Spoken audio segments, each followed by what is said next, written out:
കേരളത്തിന് പുറമെ അന്യ സംസ്ഥാനങ്ങളിലും അജയന്റെ രണ്ടാം മോഷണത്തിന്റെ ബോക്സ് ഓഫീസ് തേരോട്ടം.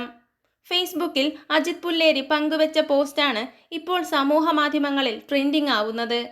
രാജസ്ഥാനിലെ ജൈസൽമീരിലുള്ള ഒരേയൊരു തിയേറ്ററിൽ ARM നിറഞ്ഞ സദസ്സിൽ പ്രദർശനം തുടരുന്നു എന്നതാണ് പോസ്റ്റ്.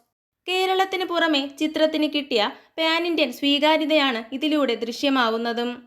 ARM റിലീസ് സമയത്ത് ഒരു രാജസ്ഥാൻ യാത്രയിലായിരുന്നു.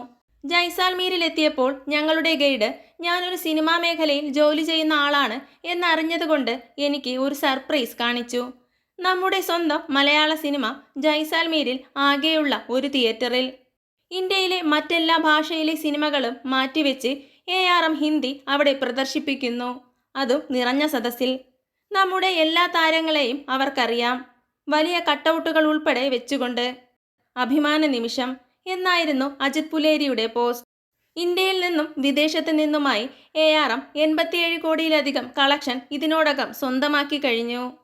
മൈ ഡിയർ കുട്ടിച്ചാത്തന് ശേഷം കുടുംബങ്ങളും കുട്ടികളും ഒരുപോലെ സ്വീകരിച്ച 3D മലയാള ചിത്രം എന്ന ഖ്യാതിയും അജയന്റെ രണ്ടാം മോഷണത്തിന് സ്വന്തം. 30 കോടിയിലധികം മുതൽ മുടക്കിൽ നിർമ്മിച്ച ചിത്രത്തിന് ലോകമെമ്പാടു നിന്നും വമ്പിച്ച അഭിപ്രായമാണ് ലഭിച്ചു വരുന്നത്. ഇതിനോടകം ബുക്ക് മൈ ഷോ പ്ലാറ്റ്ഫോം മുഖേന മാത്രം ചിത്രം ബുക്ക് ചെയ്ത് കണ്ടവരുടെ എണ്ണം 15 ലക്ഷം കവിഞ്ഞു. നിരവധി ഹിറ്റ് ചിത്രങ്ങൾ പ്രേക്ഷകർക്ക് സമ്മാനിച്ച മാജിക് ഫ്രെയിംസും UGM മോഷൻ പിക്ചേഴ്സും ചേർന്നാണ് ഈ ബിഗ് ബജറ്റ് ചിത്രം നിർമ്മിച്ചത്. ഇതുപോലുള്ള സിനിമാ വിശേഷങ്ങൾക്കായി ചാനൽ മറക്കാതെ സബ്സ്ക്രൈബ് ചെയ്യുക.